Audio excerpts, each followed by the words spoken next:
If you're over 65 and walking every day, I'm glad you are. But there's a problem almost no one explains to you. Walking alone can leave you strong in all the wrong places and weak in the moments that matter most, like getting off the toilet, catching yourself when you trip, or lifting a bag of groceries without feeling like your arms are noodles. In this video, I'm going to show you 3 short surgeon-approved exercises that protect you better than walking by itself ever could. These are the same movements I ask my own older patients to do when I want them to stay out of the hospital and in their own homes on their own terms. If you stay with me to the end, you'll have a simple routine you can do in under 10 minutes 3 times per week. That trains the exact muscles and balance systems that keep you steady, upright, and independent. I'm Dr. Eli Morgan. I've spent years working with older adults who want to stay active without feeling like they're one step away from a serious fall. This video is a general education, not personal medical advice. So if you have pain, dizziness, or complicated health problems, please talk with your own doctor before changing your exercise routine. Section 1. Why walking by itself lets you down. Let's start with something I see all the time. A patient tells me, "Doc, I walk every single day. I'm doing everything right." And they are trying. They walk around the block, around the mall, maybe with a neighbor or a grandchild. But when I ask them to stand up from a low chair without using their hands, they struggle. When I ask about stairs, they say, I avoid them. When I ask about the shower or the bathroom, there's often a long pause. Walking is wonderful for your heart, lungs, mood, and blood sugar. Please don't stop walking. But walking is mostly a low-resistance, repetitive movement in a straight line. It doesn't ask your muscles to push hard against gravity. It doesn't challenge your body to shift your weight, catch yourself, or generate power from your legs and arms the way real life does when you're getting out of bed or turning quickly to grab a handrail. So if you've been proud of your daily walks, and you should be, but you've noticed getting up feels harder, your legs feel soft, or you're more nervous about falling, that's your body telling you, walking is not enough anymore. I need a stronger signal. Section 2. Simple science. After 65 and the stronger signal.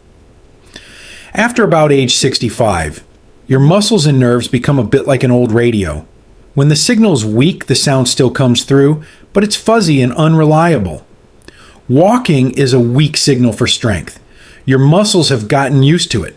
They can do it almost on autopilot. What your body needs now is a clear, slightly louder signal. Movements that ask your muscles to push, slow down your body, and hold your joints steady. The good news is that you do not need heavy weights or a gym membership. In fact, most of my patients over 65 get excellent results with simple body weight exercises at home: a chair, a wall, and a bit of floor space. The 3 exercises I'm about to show you do 3 things. They train your legs to lift your whole body without relying on your hands. They train your upper body to push, brace, and catch. They train your balance system, your inner ear, your eyes, your joints, and your brain to work together so you don't panic when the floor isn't perfectly flat. Think of walking as the background music, and these 3 exercises as the main rehearsal that keeps your muscles ready for real life. Section 3, exercise number 1, chair power for strong stand-ups. The first move is what I call chair power. It's a simple stand-up, but done in a deliberate way. This is the movement that keeps you getting off the couch, off the toilet, and out of the car without needing 2 hands and a prayer. Here's how to do it safely. Choose a sturdy chair that doesn't roll or slide. Sit toward the front of the seat, feet flat on the floor, about hip width apart. Lean your chest slightly forward, as if you're bowing, and shift a bit of weight into your feet. Press your feet into the ground and stand up in one smooth motion, using your legs as much as possible. If you absolutely need to, you can lightly touch the chair or your thighs with your hands, but try to let your legs do the work. Once you're standing, pause for a second. Feel your thighs and your hips. Then slowly sit back down, controlling the movement all the way to the seat. Don't let yourself drop. If you can, start with 5 controlled repetitions, 1 or 2 sets, 3 days per week. If that's too much, start with 2 or 3. The important part is slow, steady, and repeatable. Over time, this one simple movement tells your body, we still need strong legs. Don't give this strength away. Section 4. Why chair power matters in real life. You might be thinking, that's such a basic move, Eli. Does it really matter? Yes. In fact, I care more about how you stand up from a chair than how fast you walk around the block. Chair power trains the big muscles in your thighs and hips that protect your knees and your back. These muscles help you stand from the toilet, step out of a bathtub, rise from a pew at church, and get out of a car in a tight parking space. They are also the same muscles you call on when you trip over a rug and need to catch your body weight quickly. Research in older adults consistently shows that people who can stand up from a chair without using their hands tend to have fewer falls and are more likely to stay independent. So, when you practice this, you're not just exercising. You're training your nervous system and your muscles for the exact moments that decide whether you stay on your feet or end up on the floor and then in an emergency room. If you only pick one move from this video, let it be chair power. Section 5, exercise number 2, wall strength for arms, chest, and fall catching. Next up is wall strength, a gentle wall push-up that works your chest, shoulders, and arms without putting you on the floor. This move helps you push yourself up from bed, steady yourself on a countertop, and brace your body if you stumble. Here's how to do it. Stand facing a clear wall, about an arm's length away. Place your palms on the wall at about chest height, slightly wider than your shoulders. Fingers pointing up. Keep your body in a straight line from head to heels. No sagging belly, no sticking the hips back. Slowly bend your elbows and bring your chest toward the wall. Aim for a gentle touch with your nose or chest, not a crash. Then press the wall away and return to your starting position, keeping your body straight. Start with 8 to 10 repetitions. If that's easy, step your feet a little further back to make it more challenging. If it's hard, step closer to the wall. You should feel your arms and chest working, but you should still be able to breathe and talk. Section 6, how wall strength protects you. Why do I care so much about your ability to push against a wall? Because in real life, your arms are your second line of defense when your feet fail you. Strong arms and chest help you push off the mattress in the morning instead of rolling and hoping for momentum. They let you control heavy doors at the pharmacy or the grocery store, so the door doesn't control you.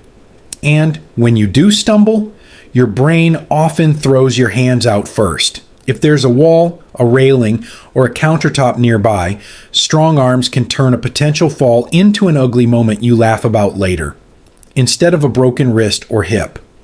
If you're doing chair power and wall strength consistently, you're already building a body that can push, stand, and catch itself even when the floor, the furniture, or your balance don't cooperate.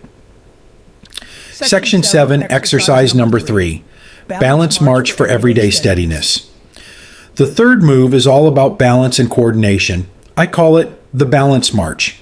It teaches your brain, legs, and core to talk to each other the way they have to when you step off a curb, turn to answer someone calling your name, or step over the dog lying in the hallway. Here's how to do it safely. Stand beside a sturdy chair or countertop so one hand can rest on it lightly. Stand tall, eyes looking forward, not at your feet.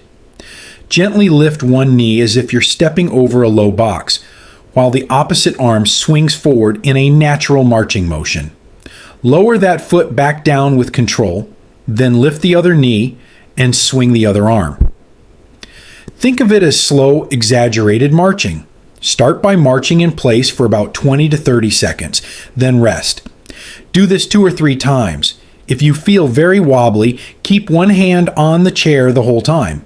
If you feel stable, you can eventually try it with just a fingertip on the chair, or even hands-free, but only if it's safe and you feel confident. If at any point your balance feels wildly out of control or you feel dizzy, stop, sit down, and talk about it with your doctor. Section 8. Why Balance March is your anti-fall drill. Balance March may look simple, but it's like a rehearsal for all those little surprises in your day. Stepping over the edge of a rug, turning quickly when your grandchild runs past you, navigating a crowded aisle at the supermarket. Your body has to shift weight from one leg to the other. Adjust your core and keep your head steady so your eyes can stay level. When you practice this in a slow, controlled way, you're teaching your nervous system that shifting your weight is normal, not dangerous. That means when something unexpected happens, your body is less likely to panic and stiffen up, which is when falls often happen. Combine chair power, wall strength, and balance march, and you're no longer just someone who walks. You're someone whose body knows how to sit, stand, push, and recover. The 4 movements that quietly decide how long you'll stay independent. Putting it together. Your 10-minute, 3-day routine. Let's put this into a very simple plan you can remember. On 3 days each week, you can do chair power, 5 to 10 slow stand-ups from a sturdy chair.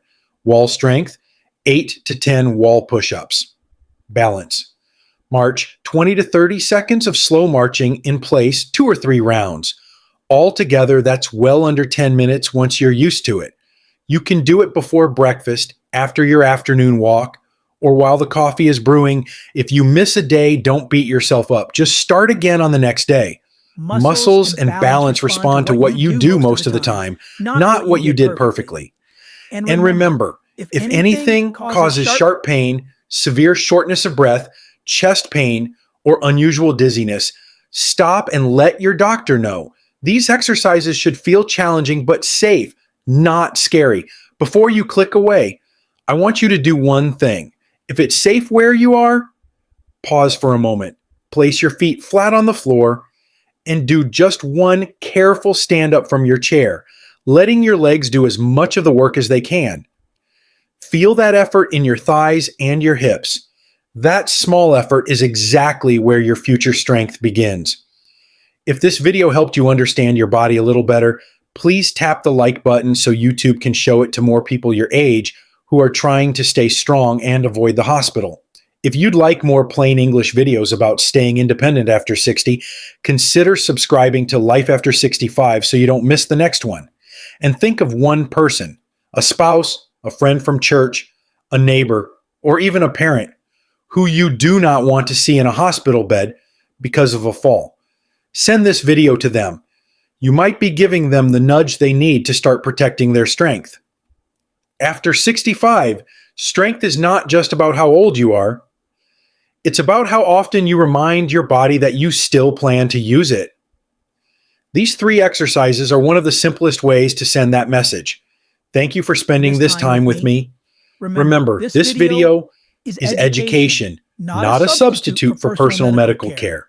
Take what you've learned, bring your questions to your own doctor, and let's keep you moving. On your feet, in your home, and in the moments that matter most.